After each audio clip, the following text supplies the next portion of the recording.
राजनीतिक काल में नीतीश कुमार ने न जाने कितना लोगों का दामन पकड़ा छोड़ा, ये इतिहास गवाह देता है। भारत के राजनीतिक इतिहास में कितना बारी पलटी इन्होंने मारा है। इनको पलटू राम ही कहिए, राजनीति के ये पलटू राम है। क्या आपने थाली का बैगन देखा है कभी? नहीं देखा है? अच्छा, ओके, कोई बात नहीं, आगे बढ़ते हैं। तो बात यह है कि नीतीश कुमार जी ने फिर से पार्टी बदल ली। 2017 में भी बदली थी। कायदे से देखा जाए तो नीतीश बाबू उस लड़की की तरह है जो ये डिसाइड नहीं कर पा रही कि बॉयफ्रेंड के साथ रहना है या मेल बेस्ट फ्रेंड के साथ। लोगों का कहना है कि नीतीश जी ने पब्लिक मैंडेट का अनादर किया है अपने इस स्टेप से, क्योंकि जनता ने तो 2020 में उनकी एनडीए अलायंस को ही गद्दी दिलवाई थी ना। तो भाई साहब, ऐसा है कि नीतीश जी के लिए हम तुम्हारे हैं सनम से हम आपके हैं कौन बनने में वक्त थोड़े ही न लगता है। 2017 में भी उन्होंने पब्लिक मैंडेट को ही साइड किया था।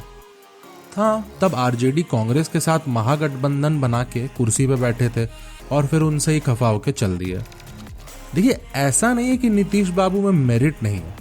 2010 में जंगल राज खत्म करके जब आए थे तो काफी जोश से काम किया था उन्होंने, और बदलाव भी आ रहा था, छवि सुधर रही थी बिहार की।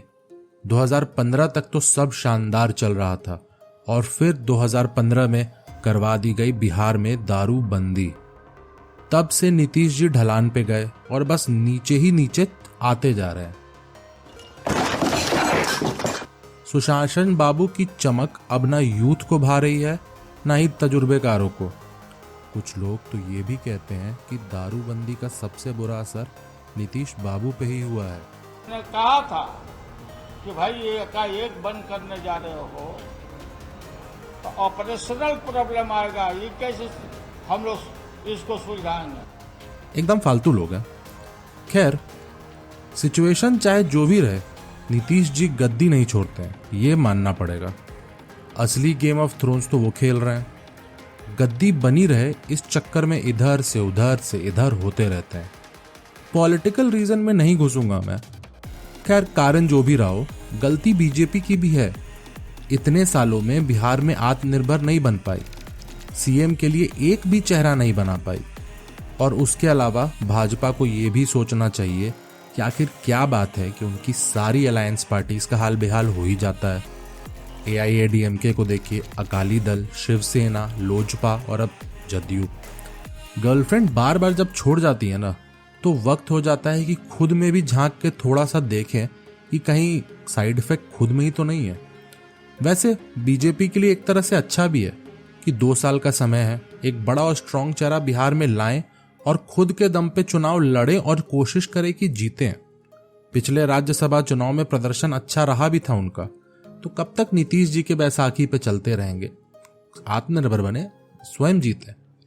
अरे हाँ, सुनने में यह भी आया है कि लालू, नीतीश और सोनिया जी के गठबंधन के कारण नीतीश जी खुद को प्राइम मिनिस्टर पद के दावेदार देख रहे हैं 2024 में।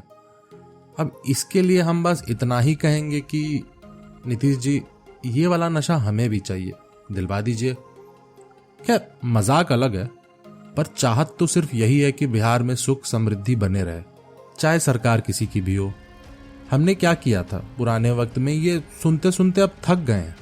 अब वक्त है कि हम क्या बड़ा कर रहे हैं ये सुनाए दुनिया को। इसी के साथ मैं लगाता हूं इस मुद्दे में अर्धविराम, पूर्ण विराम नहीं, क्योंकि थाली का बैगन तो समझ ही गए होंगे। अब आज इस करवट है, कौन जानता है कल दूसरी करवट ले ले। लाइक, शेयर, सब्सक्राइब कर देना। बाय।